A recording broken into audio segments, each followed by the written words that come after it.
दो अमीर तीन गरीब सहेलियों की एक रसोई वाला ससुराल। कथा, निशा, पूजा, आरती, निहारिका पांचों ही बचपन से दोस्त थे और आज निहारिका का जन्मदिन था। क्योंकि कथा, निशा, पूजा गरीब थे इसलिए वो अपने दोस्त के लिए ज्यादा महंगा गिफ्ट नहीं ले पाती, पर उसके बर्थडे पार्टी में घर आए मेहमानों का अच्छे से ख्याल रखती हैं और उन्हें खाना खिलाती हैं। अंकल जी और लीजिए ना। आंटी आपको कुछ चाहिए? अरे निहारिका बेटा, तुम्हारे घर के नौकर बहुत अच्छे हैं। देखो जरा मेहमानों का कितने अच्छे से ख्याल रख रहे हैं और खाना भी काफी अच्छा बनाया है। अंकल जी ये तीनों नौकर नहीं मेरी दोस्त हैं और वो भी बहुत अच्छी दोस्त। ये तीनों ही खाना बहुत अच्छा बनाती हैं। मां अन्नपूर्णा का आशीर्वाद मिल रखा है मेरी तीनों दोस्त को और ये तीनों चाहते थे कि मेरा बर्थडे सबसे अच्छा जाए, इसलिए घर आए मेहमानों को अपने हाथों से खाना खिला रही है। अब से मेरी दोस्तों को नौकर मत कह देना, समझे? नौकर नहीं है मेरी दोस्त। इतना बोल निहारिका अपनी तीनों दोस्त के हाथों से खाना टेबल पर रखकर उनको अपने साथ ले जाती हैं और कहती हैं, मैंने तुम तीनों को बोला था ना, नौकर हैं काम करने के लिए, फिर तुम तीनों क्यों इतना हर कामों में इन्वॉल्व हो जाती हो? सब तुम्हें नौकर समझ रहे थे। जिसको जो समझना है समझने दो। हम 5 दोस्त हैं और तुम दोनों हमारा ख्याल रखती हो ना, बस हम तीनों के लिए यही काफी है। अमीर गरीब होने के बाद भी पांचों की दोस्ती पूरे गांव में मशहूर थी। शहर में एक बड़ा परिवार था जो कि हवेली में रहता था। वो चारों देवरानी जेठानी अपने बेटों के लिए रिश्ता देख रही होती हैं और पंडित को घर बुलाती हैं। आइए पंडित जी, आप ही का इंतजार था। आप तो जानते हैं हमारी जॉइंट फैमिली है और हमारा पूरा परिवार इस आलीशान हवेली में रहता है, इसलिए हम चाहते हैं कि हमारी जॉइंट फैमिली के लिए आप हमें 5 बहनों का रिश्ता दिखाएं। मैं 5 बहनों का रिश्ता तो नहीं दिखा सकता, पर 5 सहेली का दिखा सकता हूँ। पास के ही गांव में 5 सहेली बचपन की दोस्त हैं। उनके किस्से पूरे गांव में मशहूर हैं। तुम्हारी जॉइंट फैमिली और इस हवेली के लिए वो 5 सहेलियां बिल्कुल सही रहेंगी और तुम्हारी जॉइंट फैमिली को जोड़ कर रखेंगी। इतना बोलकर पंडित जी उन 5 लड़कियों की फोटो उन चारों देवरानी जेठानी को दिखाते हैं। पंडित जी तुम तो बोल रहे थे कि 5 दोस्त हैं, पर इसमें से तो 3 तो बहुत साधारण लग रही हैं और 2 अच्छे घर से। सही बोला। इन 5 में अमीरी गरीबी का फर्क है, पर इनकी दोस्ती में कोई फर्क नहीं है। इनकी दोस्ती पूरे गांव में मशहूर है। लोग इनकी दोस्ती की दाद देते हैं। तभी बोल रहा हूँ तुम चारों अपने 5 बेटों का रिश्ता इन लड़कियों से कर दो। पंडित के कहने पर आशा, शांति, शोभा, सुमित्रा अपने बेटों का रिश्ता उन 5 लड़कियों से करवाने के लिए तैयार हो जाती है और बहुत जल्द रिश्ता लेकर उनके घर जाती है। हमें पंडित जी ने तुम 5 की दोस्ती के बारे में बताया, इसीलिए हम अपने बेटे का रिश्ता लेकर यहाँ आए हैं। हमें तो बस ऐसी 5 लड़कियां चाहिए जो हमारी जॉइंट फैमिली को जोड़ कर रखे। और सुना है तुम 5 ही दोस्त हो, अगर तुम 5 ही सहेलियां हमारे घर आ जाओ तो हमारे घर को जोड़ कर रखोगी। इस तरह चारों देवरानी जेठानी अलग अलग घर में जाकर 5 सहेली का रिश्ता पक्का करके अपनी हवेली आती हैं। रिश्ता पक्का होने की खुशी में एक बार फिर 5 दोस्त एक पार्क में मिलती हैं, जहां वो 5 अपनी खुशी जाहिर करती हैं। कितना मजा आएगा ना, अब तो हम दोनों को अपनी रसोई की भी टेंशन नहीं लेनी पड़ेगी। तुम तीनों जो हमारे साथ हो, अब तो तुम तीनों ही हमारी रसोई भी संभाल लेना। आखिर अब 5 का रिश्ता एक घर में जो हुआ है। हाँ, हमारा नसीब बहुत अच्छा है। हमारी दोस्ती अब जिंदगी भर चलेगी। हम 5 एक ही घर में एक साथ रहेंगे। 5 दोस्त इस रिश्ते से काफी खुश थीं। वो 5 अपनी शादी का इंतजार करती हैं। समय गुजरता है और 5 दोस्त की शादी एक ही घर में हो जाती है और जब वो 5 शादी करके अपनी हवेली ससुराल में आती हैं तो हवेली देखकर हैरान रह जाती है, क्योंकि हवेली काफी बड़ी और सुंदर थी। वहां सब कुछ काफी महंगा था। महंगे सोफे, टेबल, सजावट की चीज, पॉट, दरवाजे, सब कुछ काफी अच्छा था। सब कुछ कितना अच्छा है, बिल्कुल मेरे सपनों की हवेली जैसा। 5 बहू का एक साथ गृह प्रवेश होता है और वे अपने कमरे में जाती हैं। उनका कमरा भी किसी राजा महाराजा से कम नहीं था। मेरा कमरा कितना बड़ा है और ये बेड कितना मुलायमदार है। मेरे कमरे में तो अलमारी भी रखी है। मैंने कभी नहीं सोचा था कि मैं किसी हवेली की बहू बनूंगी। 5 बहू हवेली में आकर काफी खुश होती हैं और अगले ही दिन उनकी पहली रसोई होती है, जहां उनकी सास उन 5 से बोलती हैं, बहू भले ही हम 4 देवरानी जेठानी हैं, पर अब चारों की रसोई एक ही है। हमारी जॉइंट फैमिली है। तुम दोनों ही मेरी बहू हो, पर ये तीनों भी मेरी ही बहू हैं। इसीलिए तुम 5 को अपनी पहली रसोई तो एक साथ करनी होगी और तुम 5 को मिलकर घर संभालना होगा।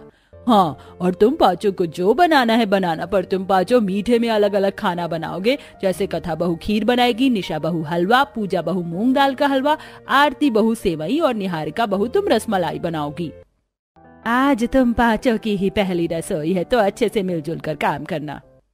इतना बोल पांचों बहू की सास वहां से चली जाती हैं, जिसके बाद आरती और निहारिका अपनी 3 गरीब दोस्त से कहती हैं, हमें तो खाना बनाना ही नहीं आता, अलग से मीठे में क्या बनाएं? हम दोनों की सास तो एक ही हैं, अब तुम तीनों को ही हमारी मदद करनी होगी। तुम दोनों अपनी तीनों दोस्त के रहते इतना परेशान क्यों हो रही हो? माना कि हमारा जॉइंट परिवार है और तुम्हें खाना बनाना नहीं आता, पर हम पांचों अब एक हैं, हम करेंगे तुम्हारी मदद, तुम्हारी पहली रसोई करवाने में। चलो खाना बनाने की तैयारी करते हैं। इस तरह निशा, कथा, पूजा अपनी अमीर दोस्त की खाना बनाने में मदद करती हैं। तो वहीं जैसा जैसा गरीब दोस्त निहारिका और आरती से कहती, वो तीनों वैसा वैसा ही करती। कभी आरती सब्जी काटती तो कभी निहारिका बर्तन साफ करती, तो कभी वहीं कथा, निशा, पूजा मिलकर खीर, हलवा और मिठाई बनाने की तैयारी करती। कुछ ही देर में वो पांचों मिलकर अपनी पहली रसोई का सारा खाना बना लेती हैं और बड़ी सी टेबल पर सजाती हैं। घर का हर मेंबर डाइनिंग टेबल पर बैठा होता है और खाने में 56 भोग देखकर सभी के चेहरे पर मुस्कान आ जाती है। अरे वाह, क्या मजेदार खाने की खुशबू आ रही है। माँ, इतना टेस्टी खाना तो आप चारों देवरानी जिठानी मिलकर भी नहीं बना पाती। मुझे तो समझ नहीं आ रहा मैं खाने की शुरुआत कहाँ से करूँ। पहले मलाई कोफ्ता खाऊं या पनीर? ये रुमाली रोटी तो मेरी फेवरेट है। आप सबको जो खाना है आप सब पहले वो खाओ, क्योंकि मैं तो पहले रसमलाई खाऊंगा। घर वालों के चेहरे की रौनक देख पांचों बहू के चेहरे पर खुशी आ जाती है। कुछ ही देर में पूरा परिवार खाना खाता है और पांचों दोस्त को उनकी सास उनकी पहली रसोई का तोहफा देती है। ये मेरे पुश्तैनी कड़े हैं, एक मुझे मायके से मिला था और एक मेरी सास ने दिया था, इसलिए अब मैं तुम दोनों को दे रही हूँ, क्योंकि अब तुम इस घर की बहू हो। मेरी तरफ से ये हार तुम्हारी पहली रसोई का तोहफा। शादी करने के तो बहुत फायदे हैं, बहुत सारे पैसे और गिफ्ट मिलते हैं। अब तो मैं भी अपनी जल्दी से पढ़ाई खत्म करके शादी ही करूंगी। 5 बहू अपनी तारीफ और तोहफे देखकर काफी खुश होती हैं और इसी तरह 5 बहुएं मिलकर एक दूसरे के घर के काम करवाने में मदद करती हैं। समय गुजरता है और एक दिन आरती, निहारिका, हमारी फैमिली बहुत बड़ी है। 3 वक्त का खाना बनाते बनाते पूरा दिन निकल जाता है। रसोई देखो कितनी गंदी है, बर्तन भी साफ करना है और रसोई भी, उसके बाद खाना भी बनाना है। हमारी हवेली इतनी बड़ी है कि अब तक हम हवेली की भी सफाई नहीं कर पाए। जब तक हम तीनों रसोई में काम कर रहे हैं, तुम दोनों मिलकर हवेली साफ कर लो। पर आज तो मेरी तबीयत ठीक नहीं लग रही, मैं मालिक काका से कह देती हूँ हवेली साफ करने में, वो निहारिका की मदद कर देंगे। कोई बात नहीं, तुम आराम कर लो। तुम तीनों में से जो पहले खाली हो जाए वो आकर मेरी मदद करवा देना। आरती बहाने बनाकर अपने कमरे में जाकर बैठ जाती है और अपने पति के साथ वीडियो गेम खेलने लगती है। तो वहीं 3 गरीब दोस्त पहले सारे बर्तन साफ करती हैं, उसके बाद रसोई में झाड़ू लगाती हैं, स्लैब साफ करती हैं, सब्जी काटती हैं, चावल रखती हैं, रोटी बनाती हैं। तो वहीं निहारिका झाड़ू लगाते हुए थक जाती है और काम छोड़कर अपने कमरे में आराम करने के लिए बैठ जाती है। कितनी बड़ी हवेली है, मैं तो नीचे का फ्लोर भी साफ नहीं कर पाई। कुछ देर बाद जब पूरा परिवार डाइनिंग टेबल पर आता है तो टेबल गंदा देख सुमित्रा पांचों बहू को आवाज देकर बुलाती है और उनसे कहती है, बहू, माना कि तुम 5 दोस्तों, पर पूरा दिन तुम सिर्फ हंसी मजाक करने में समय बिताया करो। घर में इतने भी काम नहीं है, 2 नौकर भी रखे हैं, फिर भी सारा दिन तुम 5 रसोई में निकाल देती हो। यहाँ तक कि तुम 5 ने तो आज सही से हवेली साफ की नहीं और ना ही डाइनिंग टेबल। अब क्या हम इस गंदे डाइनिंग टेबल पर खाना खाएंगे? काकी जी, नाराज मत होइए, मैं भी टेबल साफ कर देती हूँ। ये काम मेरा था, पर हवेली इतनी बड़ी है कि मैं अकेली काम करते हुए थक गई और टेबल साफ करना भूल गई। सही कहा था पंडित जी ने, 5 सहेलियों में बहुत दोस्ती है, एक को डांटो तो दूसरी को दर्द होता है। उस दिन निहारिका को जब डांट पड़ती है तो उसे बिल्कुल भी अच्छा नहीं लगता और वो अपने कमरे में उदास जाकर बैठ जाती है। तभी वहां आरती आती है और उससे कहती है, अरे तू इतनी दुखी क्यों हो रही है? ये तीनों गरीब हैं, तो हम अमीरों की मदद करने के लिए हमें क्या जरूरत है इन 3 गरीब दोस्त के होते हुए काम करने की? मैं तो इसीलिए बहाने बना लेती हूँ। वैसे भी तीनों करती क्या है, खाना ही तो बनाती है, थोड़ी सी क्या हवेली की सफाई नहीं कर सकती? तू सही कह रही है। आज जब काकी जी ने सबको डांटा तो भी इन तीनों ने टेबल साफ नहीं किया, जबकि इन तीनों को लोग नौकर समझते थे। तो मैं अपने घर आए मेहमानों से इनके लिए लड़ती थी। अगर ऐसे ही चलता रहा तो ये तीनों गरीब हमारे सर पर बैठ जाएंगी। अब हमें इससे काम करवा कर अपना उल्लू सीधा करना होगा। अब दोनों अमीर दोस्त एक हो जाती हैं और जब भी कोई काम होता तो वो दोनों उस काम से बच निकलती हैं और सारा काम अपनी 3 गरीब दोस्तों के सिर मड़ देती। कथा, पूजा, निशा, हम रसोई में आकर क्या करें? हमें तो खाना बनाना ही नहीं आता और मुझे तो अपनी सास के पैर भी दबाने हैं। मुझे तो समझ ही नहीं आ रहा मैं हवेली की साफ सफाई करूं या माँ जी की सुनूं। उन्होंने तो तुझे अपने पैर दबाने को बोल दिया और मुझे कहती है मैं रोज उनके सामने उनका कमरा साफ करूं। अब तो मुझे उनका काम उनके सामने बैठकर करना पड़ेगा। अगर ऐसी बात है तो ठीक है, तुम दोनों अपनी सास के पास चली जाओ। कथा, पूजा, तुम दोनों आज रसोई संभाल लो, हवेली की साफ सफाई मैं कमला आंटी के साथ मिलकर करवा लूंगी। तुम तीनों कितनी अच्छी हो, हमारा कितना ख्याल रखती हो। अच्छा हुआ जो हम पांचों का एक ससुराल है, अगर तुम तीनों ना होती तो पता नहीं हमारा क्या होता। बहाने बनाकर आरती और निहारिका अपने कमरे में जाकर बैठ जाती हैं और मजे से टीवी देखती हैं। तो वहीं बेचारी कथा और पूजा अकेली रसोई संभालती है और इतने बड़े परिवार के लिए खाना बनाती है। साथ ही निशा हवेली की सफाई करती है। अब ये रोज का हो जाता है। ऐसे ही एक दिन निशा अपनी नौकरानी कमला के साथ हवेली की सफाई कर रही होती है। छोटी मालकिन, हमारा काम सिर्फ बाहर का है, जैसे दवाई, सब्जी, दूध लाना, ना कि आपके साथ हवेली की सफाई करना। मैं जानती हूँ, पर क्या करूँ, इतनी बड़ी हवेली, इतना बड़ा परिवार है और हम 5 अकेली क्या क्या करेंगी। मालकिन 5 नहीं 3, मैंने तो सिर्फ आप तीनों को ही काम करते देखा है। वो दोनों अमीर हैं, इसीलिए आप तीनों का फायदा उठाती। मैंने खुद सुना था आरती मालकिन को निहारिका मालकिन से कहते हुए कि हम दोनों आराम करेंगे और उन गरीबों से काम करवाएंगे, और वही हो रहा है। अब भी वो दोनों अपने कमरे में टीवी देख रही हैं। मैं ही तो उनके लिए पिज्जा बाहर से लेकर आई थी, कमरे में दोनों पिज्जा खा रही हैं। निशा को कमला की बातों पर विश्वास नहीं होता और वो खुद अपनी अमीर दोस्तों पर नजर रखती है। मेरी और आरती की सास एक ही हैं और सबसे बड़ी भी है। अब काफी बीमार भी रहने लगी हैं। घर से ज्यादा काम तो हमें उनके करने पड़ते हैं। वैसे भी हमें खाना बनाना तो आता नहीं है। तुम तीनों रसोई संभाल लेना, हम हवेली की सफाई कर लेंगे। अगर हम ना कर पाए तो तुम तीनों संभाल लेना। पर हमारी सासें भी बीमार है। मेरी सास से तो सीढ़ियां भी नहीं उतरी जाती, मुझे भी उनके पैर दबाने होते। थोड़ा तो काम करवाओ, पहले तो तुम करवाती थी। निशा, तब मैं और अब में फर्क है। निशा, जब वो दोनों बोल रही हैं उन्हें और भी काम है तो उन्हें जाने देना। तू ऐसे क्यों कर रही है? तुम दोनों जाओ। कथा निहारिका और आरती को वहां से जाने देती है और पूजा निशा का हाथ पकड़कर उसे रसोई में ले जाती है, जहां निशा उन दोनों से कहती है, तुम्हें दिख नहीं रहा वो झूठ बोल रही है। उस दिन कमला भी मुझसे कह रही थी। मुझे अब उसकी बात पर विश्वास नहीं हुआ तो मैंने खुद ये चीज नोटिस करी। वो दोनों घर का एक काम नहीं करती। निशा, तू हमारी दोस्ती में फूट डालना चाहती है। निशा भाभी, आपको माँ बुला रही हैं। आज उनके पैर में दर्द हो रहा है और पूजा भाभी काम खत्म करके आप भी चले जाना। काकी के भी सर में दर्द है और उन्हें उनकी दवाई भी नहीं मिल रही। आप ही ने रखी थी शायद कहीं। निशा को पूजा की बातें बहुत बुरी लगती हैं और वो अपना काम छोड़कर अपनी सास के पास जाती है और उसके पैर दबाने लगती है। तो वहीं पूजा भी अपनी सास का सिर दबाती है और अपनी सास को उसकी दवाई देती है। अकेली कथा पूरी रसोई संभालती है। तीनों गरीब दोस्त अपना अकेले न केवल घर संभाल रही होती हैं बल्कि रसोई के साथ अपनी सास का भी अच्छे से ख्याल रखती हैं। सोने से पहले अपनी सास को हल्दी वाला दूध देती हैं, उनके पैरों में तेल लगाती हैं, उन्हें समय से दवाई खिलाती हैं, जिस वजह से चारों देवरानी जेठानी आपस में बात करती हुई अपनी अपनी बहू की तारीफ करती हैं। सही कहा था पंडित जी ने, बहू हो तो मेरी बहू जैसी, बिना कहे रात को आकर पैरों की मालिश कर देती है। ऐसा मत बोल सुमित्रा, मेरी बहू भी लाखों में एक है। अगर वो ना होती तो मेरा शुगर लेवल पता नहीं कितना बढ़ जाता और मेरे जोड़ों का दर्द भी अब पहले से बहुत आराम है। तुम तीनों तो ऐसे तारीफ कर रही हो अपनी बहू की जैसे कि मेरी दोनों बहू तो कुछ करती ही नहीं। मेरी दोनों बहू अमीर घर से आई हैं, उन्होंने अपने मायके में काम नहीं किया होगा, पर ससुराल में देखो कितना काम करती है और मेरा कितना ख्याल रखती है। पर मैंने तो आज तक आपकी दोनों में से किसी भी बहू को आपके पास बैठकर बातें करते हुए नहीं देखा। रवि ये बात बोल ही रहा होता है कि तभी वहां चाय लेकर कथा आती है और वो सारी बात सुन लेती है।